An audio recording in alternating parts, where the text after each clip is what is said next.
You might be wondering why the Constitution treats some areas as full states and others as union territories, and whether that difference really matters for your UPSC answers. By the end of this video, you will be completely clear about what union territories are, why they were created, how they are governed, and which exam angles you must remember. We will keep this simple and build the idea step by step, starting from Article 1 and moving to practical governance and important case examples. First, Article 1 draws the map of India by naming three categories of territory: territories of the states, union territories, and any territories that may be acquired later. Territories of the states are the 28 states we usually study, each with its own constitutional status and government. Union territories are centrally administered regions, currently 8 in number, and they can vary a lot in how much self-government they enjoy.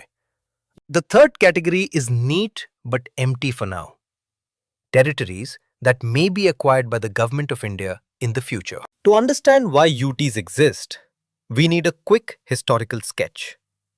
Some areas were colonial chief commission provinces or scheduled districts, later classified differently at independence and then reorganized in 1956. The States Reorganization Act and the 7th Amendment of 1956 replaced the old Part A to D scheme and formalized the category of union territories. Over time, several UTs gained statehood.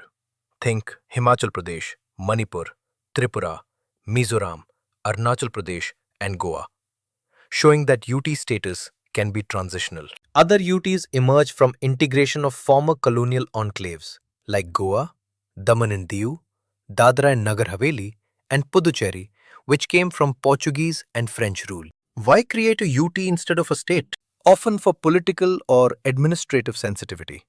Delhi and Chandigarh are centrally administered to manage national and strategic concerns. Sometimes because of cultural distinctiveness, as with Puducherry, or strategic reasons like the Andaman and Nicobar Islands or Lakshadweep. And in several cases, UT status allowed special administrative arrangements for backward or tribal regions that later achieved statehood. Now, how are union territories actually governed? Articles 239 to 241 set the constitutional framework. Every UT is administered in the name of the president, usually through an administrator or a lieutenant governor. Administrators and lieutenant governors act as the president's agent and are not identical to state governors in their constitutional role.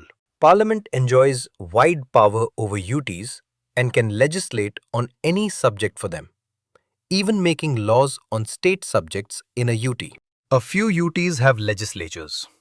Delhi, Puducherry, and Jammu and Kashmir have assemblies and councils of ministers, but their lawmaking powers are limited in key areas. For example, Delhi cannot make laws on public order, police, and land. These remain with the union, which is a frequent UPSC point of testing. The president can also make regulations for certain UTs, and these regulations can have the force of parliamentary acts, especially in places without assemblies. Judicial arrangements vary. Parliament can set up a high court for a UT or place it under a neighboring high court, and Delhi itself has its own high court. This patchwork approach is important. Ends of administration, judicial jurisdiction, and legislative power differ across UTs, and UPSC often tests these distinctions. Let's look at two recent reorganizations you must remember for answers and timelines. In 2019, Jammu and Kashmir was reorganized into two UTs, Jammu and Kashmir with a legislature and Ladakh without one, effective 31st October 2019, after the abrogation of Article 370. The first lieutenant governors were appointed immediately, and Ladakh became the largest UT by area. In 2020, Dadra and Nagar Haveli merged with Daman and Diu to form a single UT to reduce duplication of administration and improve governance. Mergers and reorganizations are typical governance tools and show Parliament's flexibility in changing territorial status. There are real concerns you should note. democratic deficits in UTs without assemblies, mismatch between population and status, and risks of central overreach. Nomination to UT legislatures and discretionary powers of administrators have been politically sensitive and litigated in courts, which is another UPSC angle. A key idea many aspirants miss is the centrality of parliamentary supremacy and the discretionary role of the lieutenant governor in contested matters. Remember this for mains answers and interviews. Quick recap. Article 1 defines three territorial categories. UTs evolved from colonial arrangements and reorganization. Administration rests with the president through administrators or lieutenant governors. Parliament has wide lawmaking power, and a few UTs possess limited legislatures. Remember the special case of Delhi.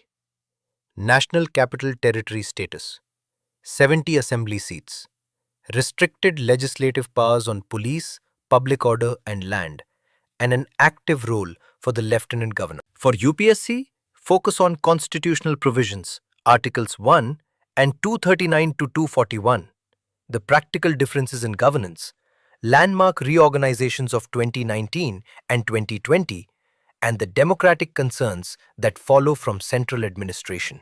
If you can explain why a territory is a UT rather than a state and cite a recent example, you have a crisp answer ready for prelims and a strong analytical point for mains. Thanks for listening. If this cleared your confusion, keep practicing those constitutional distinctions and timelines. For more structured lessons, model answers, and practice questions on union territories, continue learning with EduRev, where each topic is broken down the same way. See you in the next lesson, where we will compare federal and unitary features across the Constitution and spot more UPSC magnets most aspirants miss.